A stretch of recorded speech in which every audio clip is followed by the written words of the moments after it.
From Hollywood, it's time now for... Johnny Dollar. Andrew Cord, Johnny. How's it going, Andy? All the police have been talking to that arsonist, George Foley, all night long. He won't admit a thing.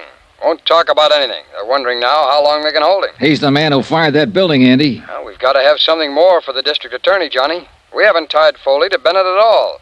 If we can definitely charge him with firing that building, then we'll have a lever to go after Bennett. I got an idea. What? Meet you in an hour.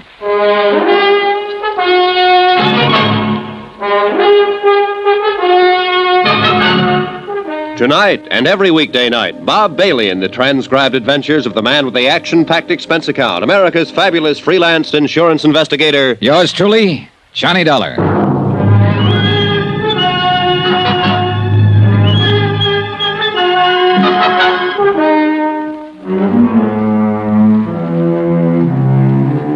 Expense account submitted by Special Investigator Johnny Dollar to the Four-State Fire Insurance Corporation, 4065 Spear Boulevard, Hartford, Connecticut. The following is an accounting of expenditures during my investigation of the Bennett arson matter. Expense account item 6, $1, 2 drinks. Andrew Cord and myself in Cookie's Place, a half a block from San Francisco's Hall of Justice. Andy's a good insurance man, thorough. Well, it's pretty certain they'll have to release Foley unless he admits something, or we can find more evidence against him. How about Bennett? Still no word. Johnny, you can see what we're up against. Yeah. Want one? No thanks, Johnny. Let's pull it out. Listen, we had this case tied into Tony Midas until he turned up dead. A vengeance motive against Bennett for sending him to prison 5 years ago. Yeah? All right. Now we know it wasn't Midas, and we're sure it's this George Foley. At least according to Bill Underwood, and Bill certainly knows the arson racket. Yeah, no man better. All right, then. Who shot Bennett? Oh, I don't know, Johnny, but that's not our worry at the moment. Think, Andy, think. It might have been Foley. It couldn't have been Midas. But there is someone else. You mean Bennett's niece? Sure, his niece. She had a reason because of what Bennett did to Midas, who was her husband. And she's got a reason to help us. Yeah, but nobody can find her. Nobody knows where she is. They'll find her. And I want to make a deal. What? Sure. If I find her, I'll ask her what information she can give us about Bennett and Foley. Possibly she has something. She said she did once. Now, look, if she shot her uncle, she'll have to stand for assault and attempt to kill.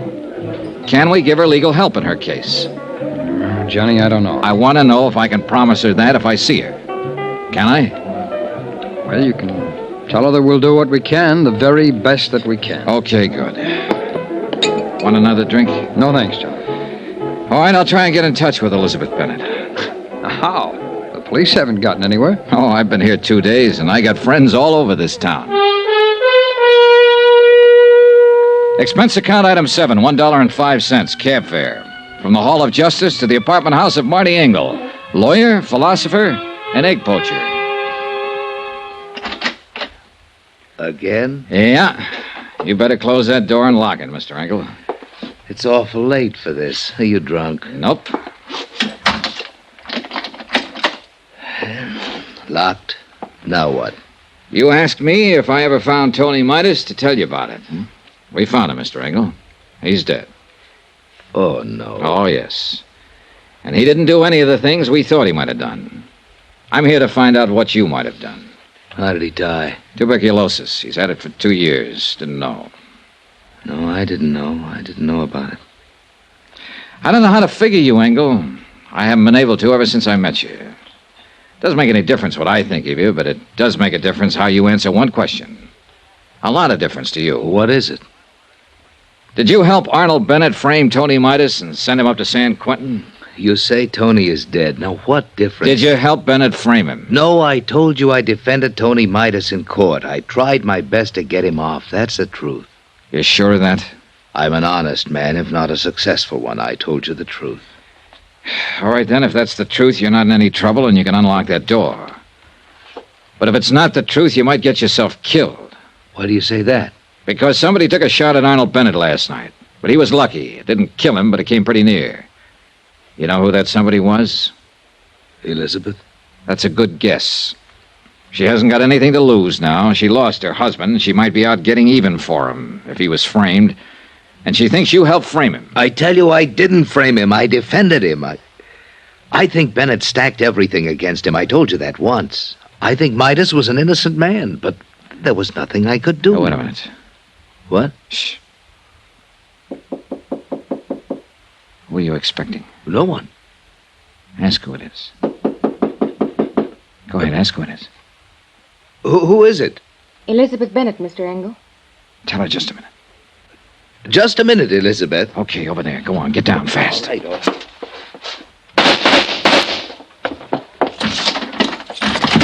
No, you don't! Engel, call the police.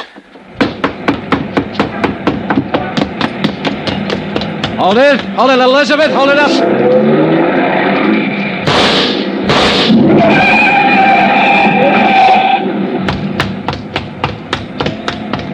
Are you hurt? You? Are you hurt? No, I'm all right. Did I kill him? Did I kill him? Oh, Elizabeth, you didn't kill him. Well, he ought to be dead. You don't know what you're talking about. He didn't have anything to do with framing Tony. He just told me. Then he was lying. He should be dead. He and my uncle. None of this will bring Tony back to you. Come on now, come on, let's get back.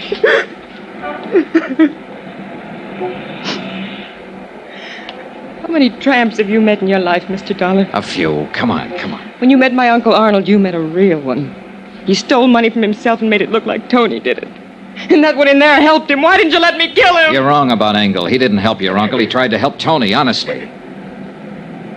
Well, then I'm glad I didn't kill him. How's my uncle? He's getting better.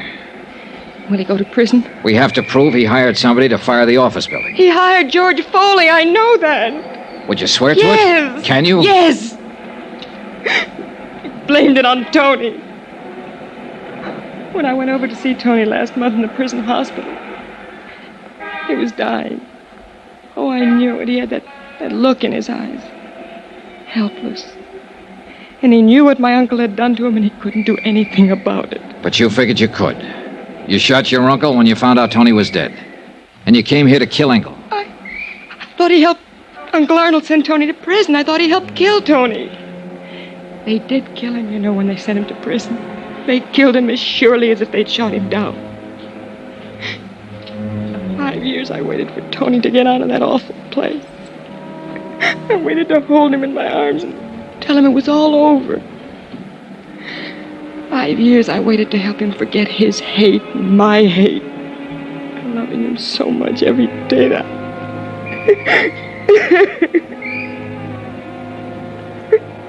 Now he's dead. What can you or I or anybody do about what they've done to Tony? Look at me, Mr. Dollar. I'm not what you'd call beautiful. I'm not even pretty. Nobody ever looked at me twice until Tony. He looked at me and he loved me. And now he's dead. And I'm dead inside. I'm dead inside, and I'll be glad when I'm dead outside.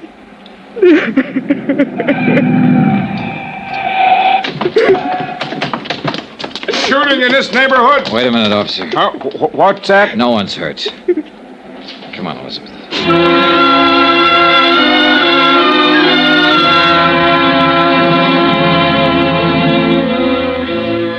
Elizabeth Bennett made a statement down at the Hall of Justice admitting she fired a shot at Arnold Bennett, hoping to kill him. She also admitted the assault on the lawyer, Marty Engel. Charges were immediately filed, and she was held in the women's section of the city jail. In a separate statement, she told how she had seen Arnold Bennett meet George Foley in a downtown bar. Foley still maintained that he had nothing to do with the fire in the Bennett building and denied any connection with Arnold Bennett. I gave Elizabeth Bennett's statement to Andy Cord, and he took it to the assistant district attorney. I was still in the Hall of Justice when Marty Engel came in.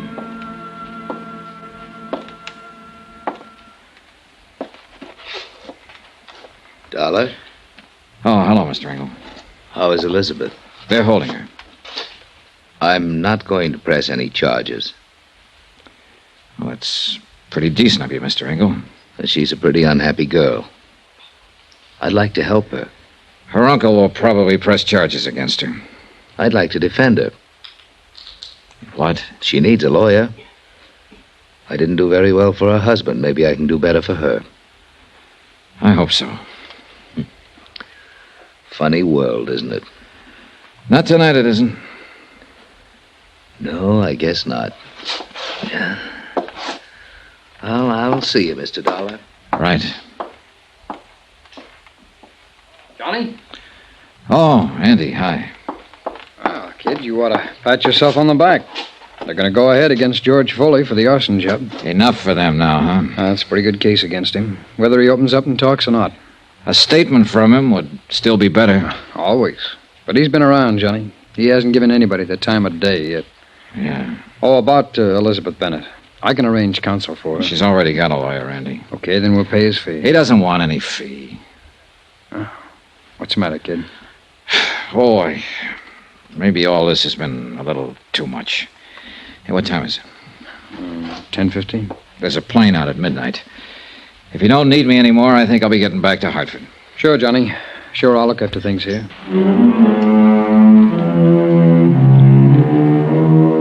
Expense account item 7, $49.65. Hotel and meals in San Francisco.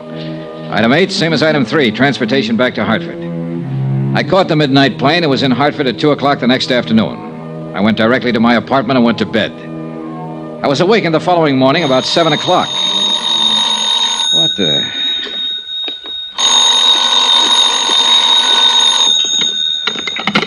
Johnny Dollar. San Francisco calling, Mr. Dollar. Okay. Is this Mr. Dollar? Yes, yes. Mr. Andrew Cord is calling. One moment, please. Go ahead, please. Johnny, Hi. can you come back to San Francisco right away? Can I... Well, I just got home. We need you again. Jake Eggleston is going to defend Foley in court. Eggleston. He's already got him out on a writ. What? This case is worth $500,000 to us, Johnny. If anything happens that Foley gets off, we won't have a chance to get Bennett. You sound scared. I am. Somehow, Bennett's holding the best cards again. We got a good case against Foley. Once that's settled, we can get Bennett. I want to make sure. Okay, I'll get the first plane. Thanks, Johnny. Even as I hung up the phone, I was thinking of Marty Engel's words. You'll never get Arnold Bennett. He's too good for you, Dollar. Too good for your insurance company, your fire investigators, everybody. No stronger man ever lived, he said. And somebody had to prove Engel was wrong.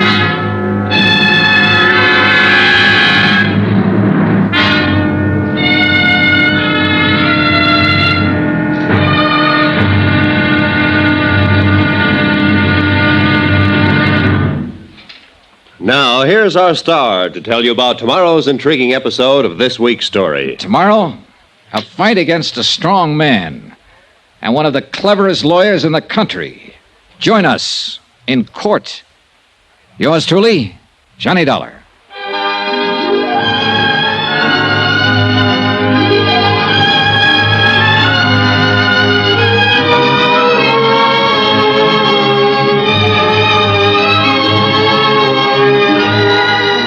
Yours truly, Johnny Dollar, starring Bob Bailey, is transcribed in Hollywood. Written by John Dawson, it is produced and directed by Jack Johnstone. Be sure to join us tomorrow night, same time and station, for the next exciting episode of Yours truly, Johnny Dollar. Roy Rowan speaking.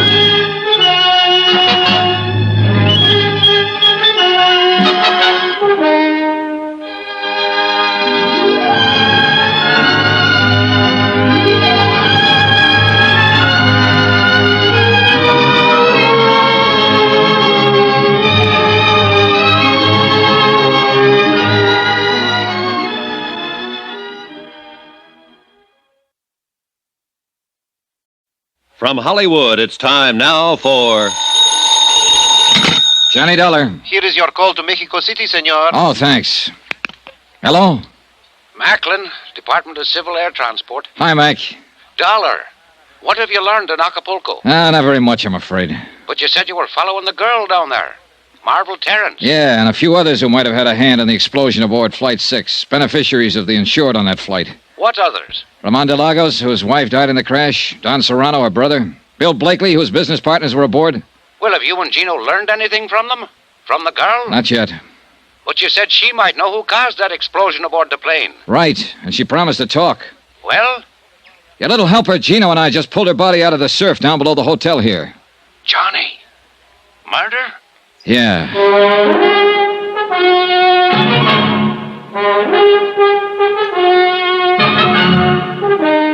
Tonight and every weekday night, Bob Bailey in the transcribed adventures of the man with the action-packed expense account, America's fabulous freelance insurance investigator. Yours truly, Johnny Dollar.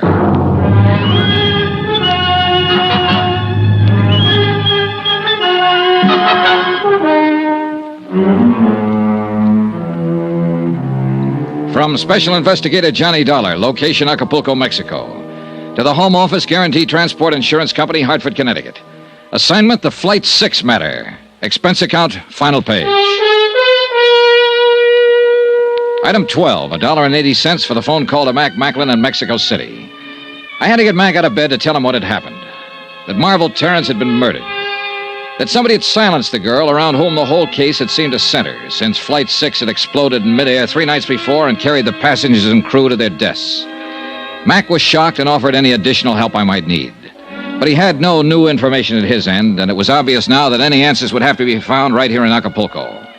As I hung up the phone, Gino Romero came rushing in from the hotel terrace. Senor Dollar. What is it, Gino? A prowler is out on the hotel grounds. The police cars go to block off the road at the bottom of the slope. Good, come on.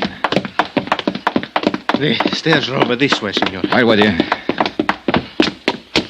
A little light wouldn't hurt anything down here. It's no time.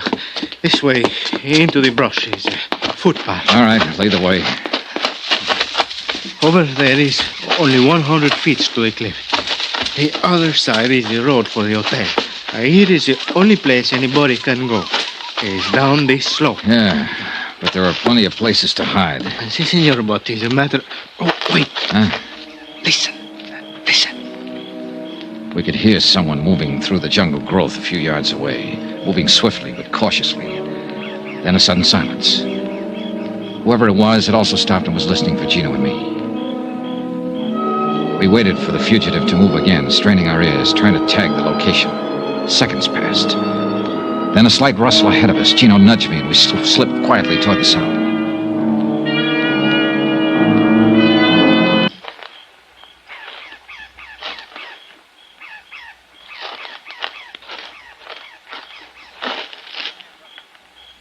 Get your hands up. Well. Buenas noches, Senor Dollar. You seem to be quite a night owl, Don Serrano. Not ordinarily, Senor. The circumstances which place me in this rather awkward position are not usual ones, I assure you. You were up there prowling around the hotel. Why? I was looking for my unmentionable brother-in-law. Ramon de Lagos? Why? What made you think he'd be here? I went to his hotel. He was not in his room. I knew he had not been able to see Miss Terrence since she had spent the evening with you. So I assumed he might be waiting for her here, at her hotel. And my assumption has, of course, been proven correct. Did you see him? No, but I heard the police discussing the murder of Miss Terrence. It was obviously Ramon's handiwork. Still after him, huh? My feeling about Ramon is not a secret, Senor. Nor his about you. So why did you go to his hotel? To kill him. Why else? Time was running out, so we took Don Serrano back to the hotel to the police. One very important person hadn't put in an appearance. Gino went down to Bill Blakely's room, knocked on the door, then opened it with a passkey and went in. Blakely wasn't there. We searched the room. The bed has been sleeping, senor. Yeah, I notice. But for how long, that's the question. It's possible he was wake up when the senorita screams before she is killed. He might have been. He must have dressed. His pajamas are there on the floor. I wonder. ¿Quién sabe if it was a quarrel of lovers, the jealousy? He did not like it when the senorita was go with you tonight. I don't think it's that simple, Gino. Let's get this bag open, have a look inside. Maybe we can... It's not even locked. The seems to have been traveling light. There on the top, senor. Yeah, I see. What is it? Box of 38 caliber cartridges spilled open. And that piece of oilcloth. He had a gun packed in here. No, it's gone. He got up, loaded a gun, and left. Took the gun with him. If it was before the scream, that's one thing. But if it was afterward, then... What are you thinking, senor? I think we'd better take the police with us, get over to the Hotel Caleta, and check up on our third suspect. Ramon? But Don Serrano said he is not there. Don Serrano could say anything. I think we'd better get over there, Gino, and do it fast.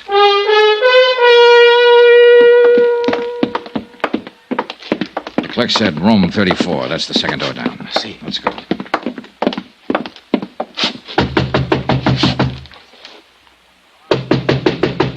Roman! Roman! Who is it? Johnny Dollar, open up. Watch yourself, Gino. See. Come on in, Dollar. You're Blakely. Yeah. Better hand over the gun, Blakely. You won't get a chance to use it now. The police are out in the lobby. Okay. All right, thanks.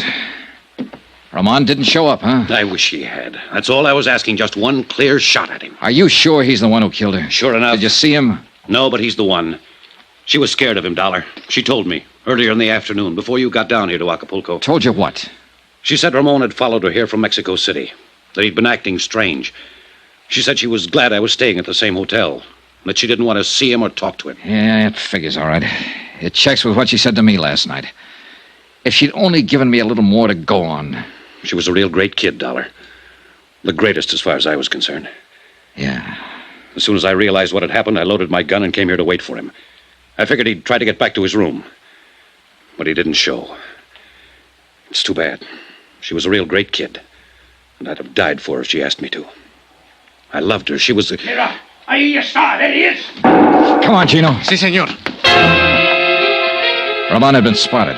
He started and entered the hotel, saw the police, turned and ran. He was armed with a pistol. He'd fired a shot at one of the police officers and then jumped over the balustrade and disappeared into the dark curve of Caleta Beach.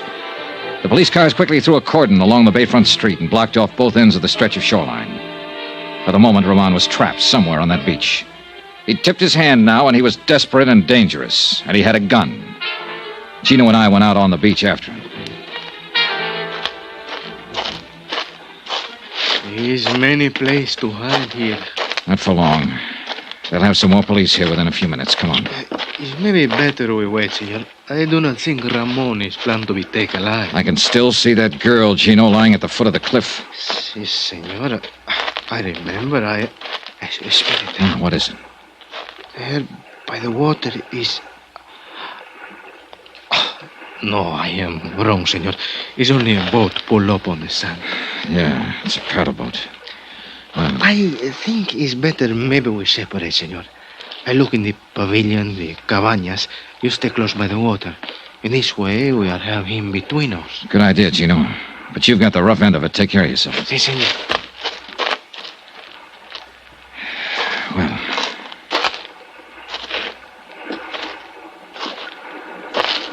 not much cover along the shoreline here. Do not move, senor. Do not make a sound. Well, Roman. So you were hiding behind that boat. I have nothing to lose now, senor. If you make one move, try to call out, I will kill you. Yeah, I think you would. All right, then, what comes next? This boat, you will push it into the water, but be very careful. If you make any noise, even by accident, I will kill you. Quickly now, hurry. Relax, Roman. You don't have a chance anyway. We will see. Careful now. Be quiet. Good. Now get in, quickly. Sure. Take the paddle, head out across the bay, and be very quiet, or I will kill you. All right, Roman. You're just wasting your time. They'll have a police launch out here within 10 minutes. I do not think so. They will not know. Quiet! Quiet! One more sound from that paddle and I will shoot. Marvel Terrence. Why did you kill her, Roman? She made me crazy. So beautiful. And with so very much money. I thought she would be most easy once Maria, my wife, was dead. Then it was you who blew up the airliner in order to kill your wife and have a clear field to go after Marvel. Marvel did not know I was married, and Maria was going to tell So her. you sabotaged a plane and killed her, along with 10 other innocent people. And what happened tonight? Did Marvel turn you down? She said she was suspicious of me, and she was going to tell you about it in the morning. And she said she was falling in love with you. She made me crazy. I wish you had got back into that hotel, Ramon. I wish you'd got there before I did, while Bill Blakely was still waiting for you with a loaded gun in his hand. Be quiet and paddle faster. We must get farther up the coast in order... What is that? Police launch. What did you think? I told you didn't have a chance. No, they could not get here so soon. Well, I forgot to mention the fact that they'd already phoned for one. And then they do not know yet we are out here. Good. Keep paddling. Quickly. He half turned his head to look back toward the launch. I took a chance and swung the paddle. His shot went wild, and he didn't get a second try. I caught him back of the air, and he dropped like a log.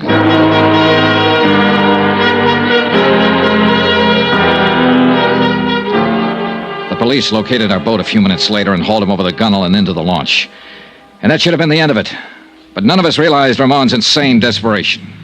He'd only been pretending unconsciousness. On board the launch, he snatched a gun from one of the officers and tried to take over the boat. He didn't have a chance. He took a full volley of shots from 3 police pistols square in the chest.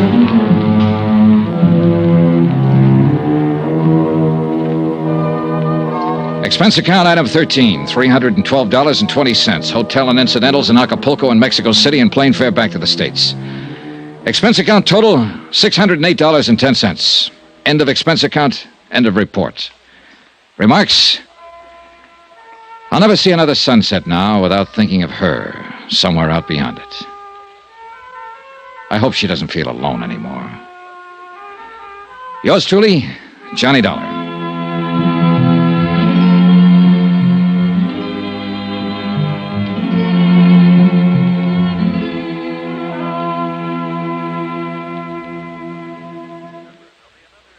Remember, there'll be another intriguing story for you beginning next Monday night. Next week, a dead girl comes to life in a case that's packed with lies. Yet every one of them comes true. Join us, won't you? Yours truly, Johnny Dollar.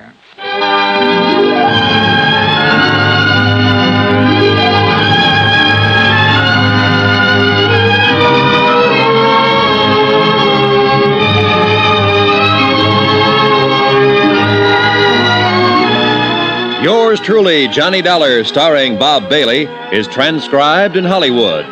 Written by Les Crutchfield, it is produced and directed by Jack Johnstone. Heard in this week's cast were Virginia Gregg, Ben Wright, Edgar Barrier, Don Diamond, Russ Thorson, and Jack Moyles. Musical supervision by Amerigo Marino. Be sure to join us on Monday night, same time and station, for another exciting story of yours truly, Johnny Dollar. This is Roy Rowan speaking.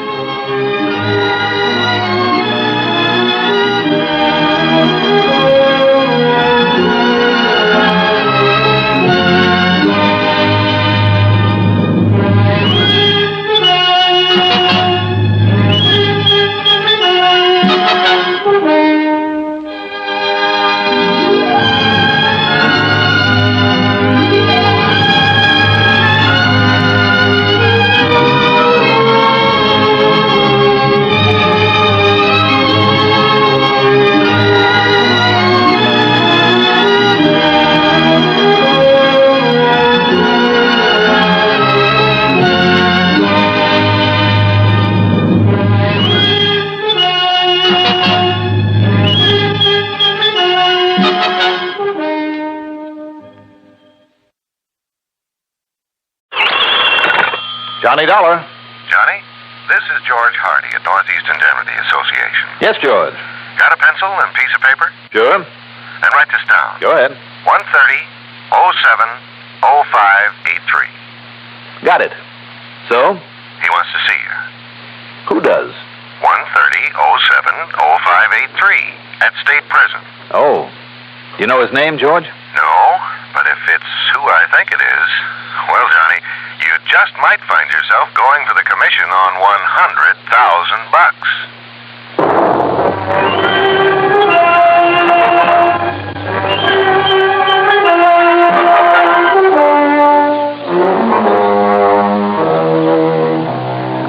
CBS Radio Network brings you Mandel Kramer in the exciting adventures of the man with the action-packed expense account, America's fabulous freelance insurance investigator, Yours truly, Johnny Dollar.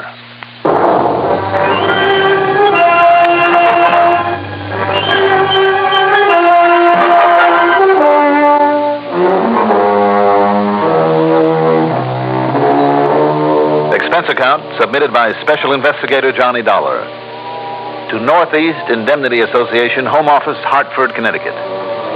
Following is an account of expenses incurred during my investigation of the tip-off matter.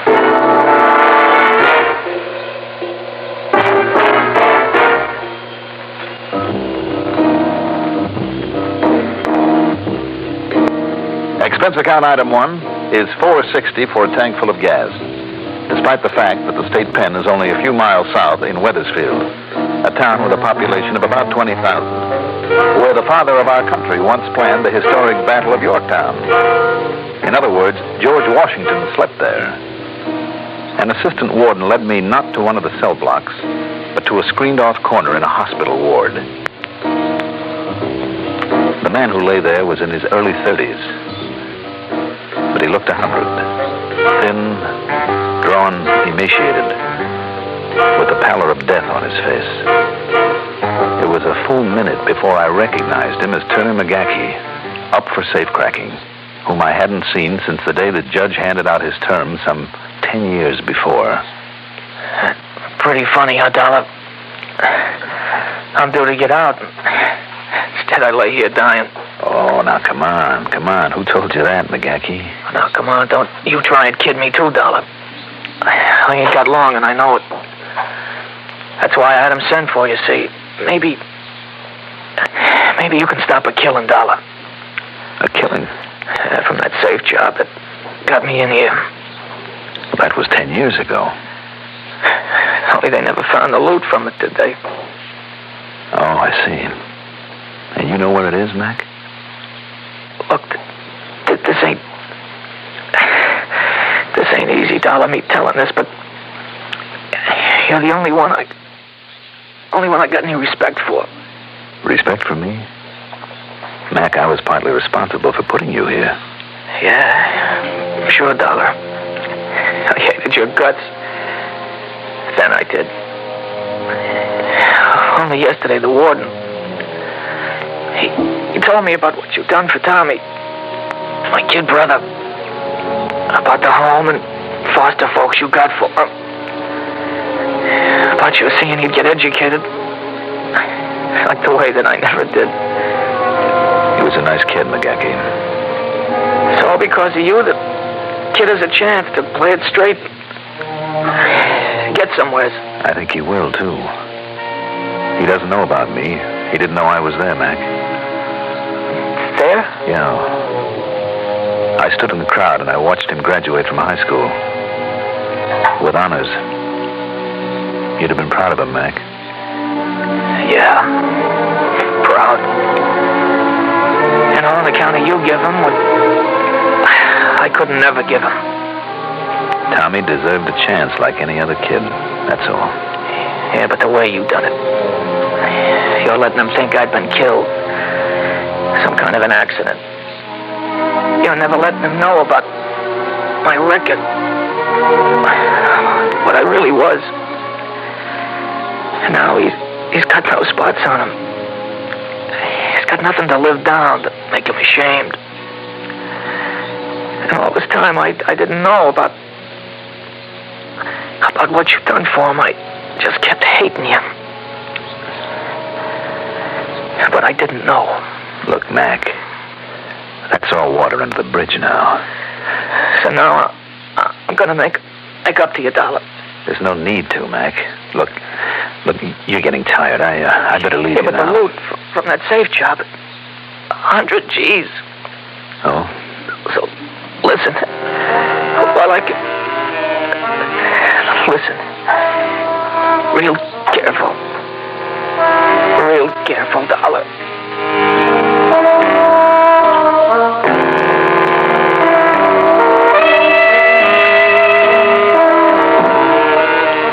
He told me then about Joe Pirelli, an old crony of his.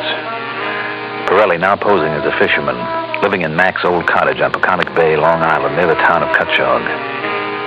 He told me about a safe in the cellar of the cottage, and the fact Pirelli knew only half the combination to it. And the other half? 2 weeks ago, when he'd found out that he was going to die, Mac had given the other half to a crook by the name of Danny Russeloff, who'd pulled the heist with him, who was also there in the pen, who'd not only been a boxman, but a killer. Okay, fine. Except for one thing. I wouldn't have told Danny. Not if I'd known then about what you'd done for my brother. Look, Mac. But now I do know. So it's you that's gonna have that dough. No, it'll go to the insurance company, Mac. Look, if Danny gets to him first, Danny will kill Pirelli. Take it easy now. Don't get yourself too excited. Don't you see, having the whole combination between them? Danny will get the dough, then he'll kill Pirelli. Well, look, if you gave me the combination. Yeah. All right, then. You'll give me your word. You'll protect Pirelli. Down to his keeping that dough for me all this time. Mac, I'll do what I can for him. But first, while I'm here at the pen, I better get things straight with Danny Russeloff. No, Dollar.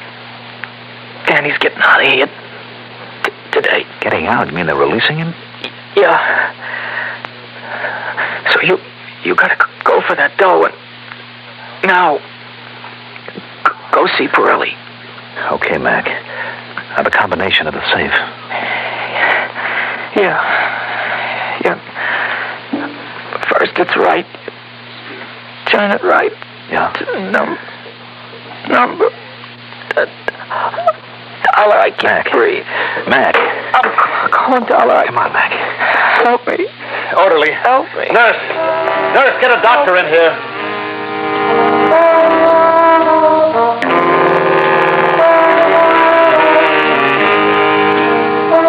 By the time the doctor got there, McGackey was dead. I asked the warden about Danny Russeloff then. Yes, Mr. Dollar, we sent him on his way about an hour ago, and all I can say is good riddance. Okay. Expense account item 2, $150 for a plane, a charter job. We took off and headed south. How Dick Spidell, the pilot, ever managed to sit down among the sand dunes near Cutchogue in semi-darkness, I'll never know. But after a walk of about a mile, I found the gas station. Item 3, $20 to the gas jockey for the use of his stripped-down vintage car.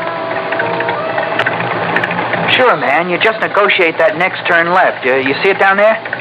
And then you swing another left on the sandy road you come to, and you stop when you make the bay. It's a beat-up old shack with a wore-out old pier in front of it. Okay. Oh, and if you don't see him around or he don't answer when you knock, go on in anyhow. It's probably because old Pirelli's liquored up like he mostly is and has fell asleep. All right, thanks. Oh, and just be sure to get my car back here by midnight when I close up, huh? Right.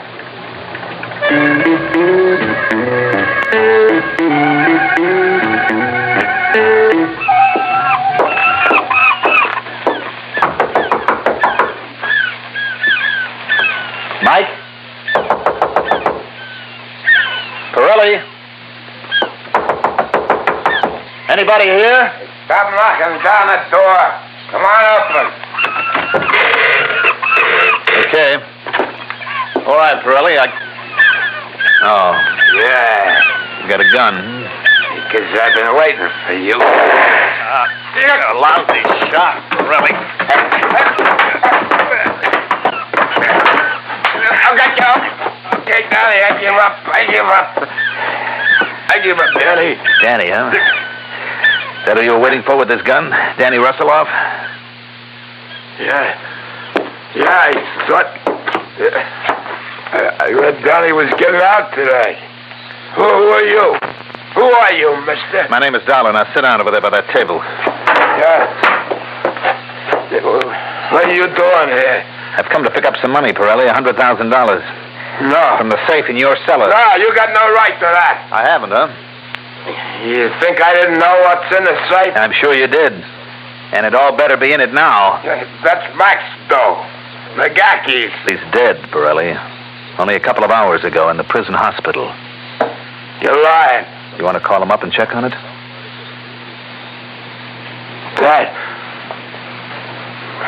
McGackey's dead, huh? That's right. Oh. Now, half of that dough is mine. That's mine, Dollar. I don't think so. Oh, no. Dollar, huh? You Johnny Dollar? You're the insurance dick. That's right. And I'm here to get that money. Oh, no. I'm also here for another reason. Yeah? Like what? To save your worthless carcass if I can. You don't believe that, huh? I never trust no cop, and you're a cop. Look, Pirelli, get one thing straight. Personally, I couldn't care less what happens to you. I've got no use for you. A man with a record like you piled up over the years. Look, I paid for everything I done. I served time. For holding on to this hot money? My only reason for trying to keep Danny Russell off from killing you is because I promised McGackey I would. I can take care of myself. Like you did when I came barging in here? Okay, so maybe you... Look, Danny Russelloff's the killer, and he's got the other half of that safe combination. What? Yes, because McGackey gave it to him when he found out he was going to die. And you think Danny couldn't force your half out of you with a gun in your belly? If you refused to help him open that box? And then when he got the dough, he'd kill you. No, I still wouldn't tell him my half. He'd kill you anyway and then blow the safe. That used to be his business. So whatever happens, Pirelli, without me, you end up dead. Dollar, listen. Now, look, I know it'll mean breaking my word to McGackey, but if that's the way you want it, all I have to do is just sit on the sidelines, wait for Danny to get here, for the safe to be open one way or another, see you get knocked off, and then move in on Danny. Yeah, okay, but maybe I can get him first. Sure. Go on. Try it. But if you do get lucky, if you do kill him before he kills you, I promise you one thing, Pirelli. I'll see you end up in the chair. Would you like to think about that for a while? Just don't take too long, though, Because I doubt if Danny's going to waste much time getting down here. And if I'm not around when he does get here... Well, Pirelli? Okay. What do you want me to do? Got enough food around here to keep us for a couple of days? Sure, I got plenty. All right, then I'm moving in. Have you got a phone? No. Only plenty of food and booze. I can see that. Is there any other way to get here, Pirelli, besides the road that turns off near the gas station? Not unless somebody try to get here with one of those helicopters. All right, then from the gas station, I can tell if somebody is heading in here. Huh? I'll see you later.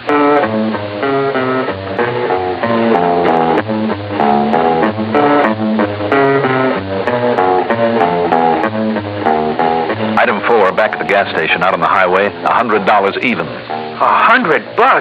Oh, for that, man, I'll ride a bicycle or borrow my sister's car, and you can keep the old crate. No, Jimmy, I'll only need it for a day or two, I hope. All the time you want. And is there anything else I can do, Mr. Dollar? Just let me have a handful of change to throw at this payphone of yours.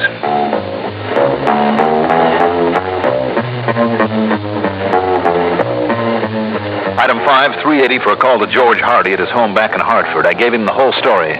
Good, Johnny, good. I had a feeling it had to do with that safe-cracking job we had to make good on.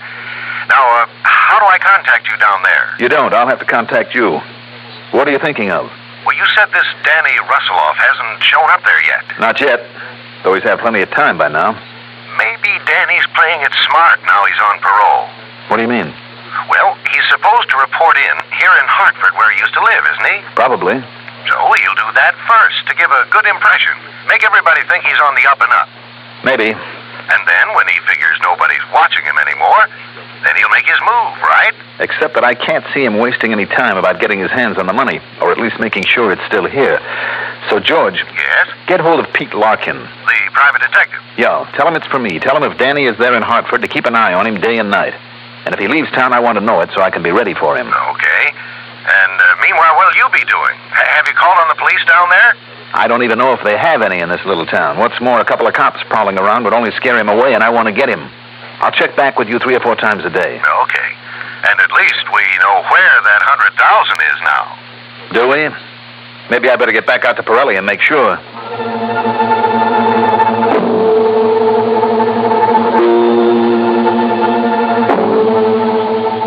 The safe was still there in Mike Pirelli's cellar, intact. And Mike himself, in the process of getting very, very drunk.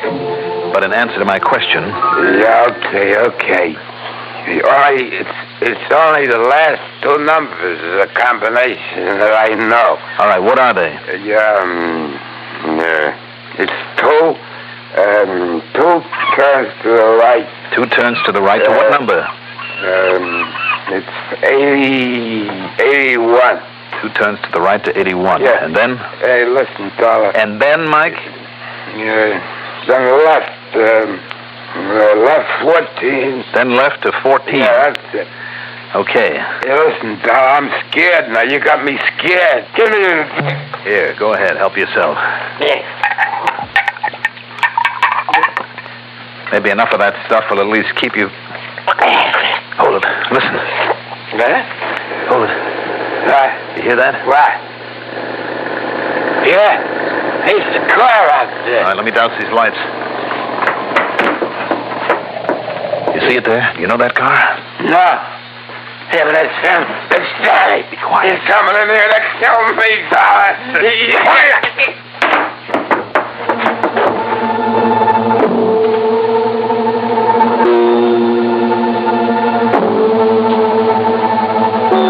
As the car pulled to a stop, I quietly slipped over to one side of the door and grabbed the knob. I drew my gun and waited. For a long moment, there was no sound out there. Then a car door opening and closing quietly. Then footsteps on the wooden sidewalk. Then as I felt him touch the doorknob, I turned it and swung open the door. Say, what's the matter, man? What's going on here? Why are you palming that cannon? Sorry, Jimmy, I was expecting somebody else. Man, I hope so. Hey, what happened to him, to old Pirelli? Oh, well, he... Oh, yeah, I see the jug now. Mm-hmm. Falling down drunk again, huh? Oh, but, here, Mr. Dollar. The reason I stopped by is I forgot to give you this key to the trunk of my car in case you need it. Oh, okay, Jimmy, thanks. And, listen, I've been thinking. Your name is Dollar, huh? Johnny Dollar, that investigator? Man, I think you're the most. Look, Jimmy, if Johnny Dollar was around here, if he was setting a trap for some crook... Yeah? And if anybody blabbed about it to anyone, Johnny Dollar might end up very dead. You understand that? Don't worry. Don't you worry. Just let me know how you make out, will you? I'll let you know. Yeah. And thanks. Thanks, Johnny.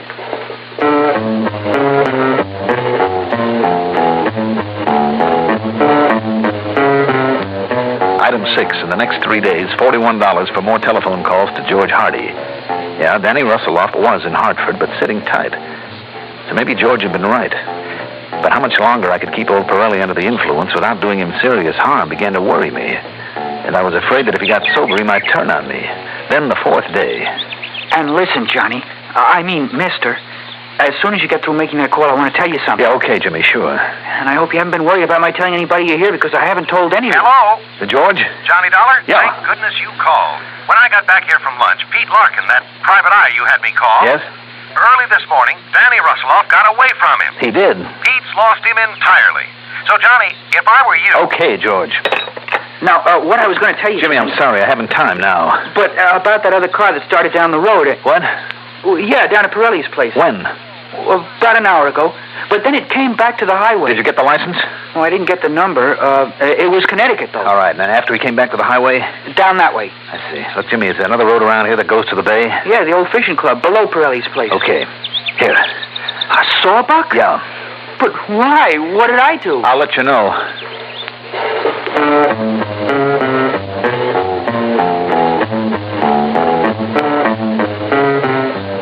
I started down the road to Pirelli's. But no, because if it had been Danny, the reason he turned around to come back to the highway was because he'd seen my car there. So instead, I took the road to the fishing club. And there it was, beside the abandoned clubhouse, a rental job with Connecticut plates. Leading away from it were footprints in the sand, leading toward Pirelli's. As I got close to the cottage by crawling on my belly behind the sand dunes, I managed to work my way around to one of the windows. I waited and listened. Not a sound inside.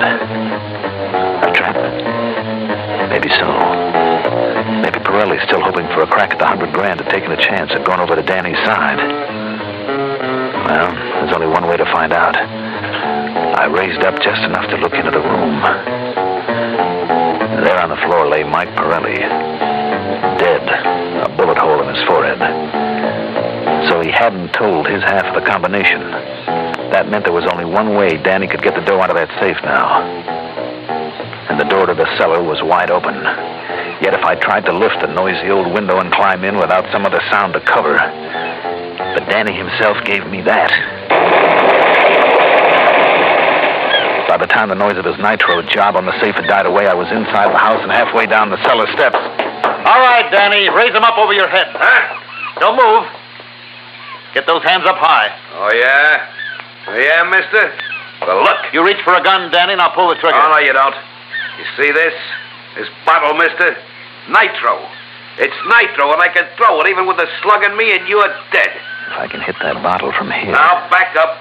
Drop the gun. You try throwing that bottle of nitro, Danny. Yeah, at you. Set it down now, gently.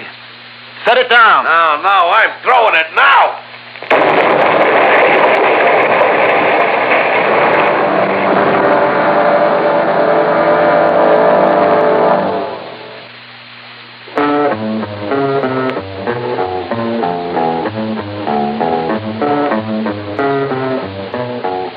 I'd heard of such things, but never before quite believed them possible.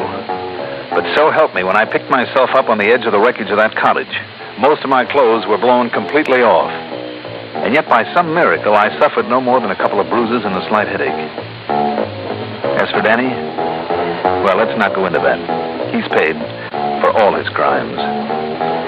Expense account total, $349.40. And don't forget my commission, in spite of the fact that a lot of bits and pieces of that money had to be pasted back together. Yours truly, Johnny Dollar.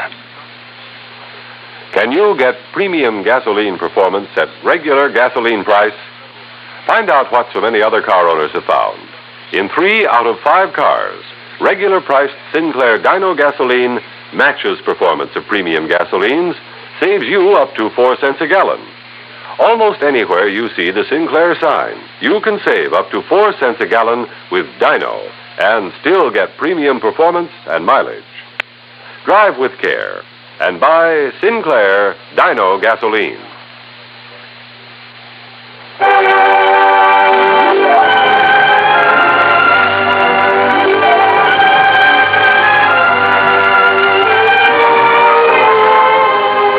Yours truly, Johnny Dollar, is written by Jack Johnstone, produced and directed by Fred Hendrickson. Johnny Dollar is played by Mandel Kramer. Also featured in our cast were Jackson Beck, Joseph Julian, Jack Grimes, Bob Maxwell, and Peter Fernandez. Music supervision by Ethel Huber. Sound patterns by Walter Otto. Tomorrow begins a new week's hilarity with Arthur Godfrey Time on the CBS Radio Network.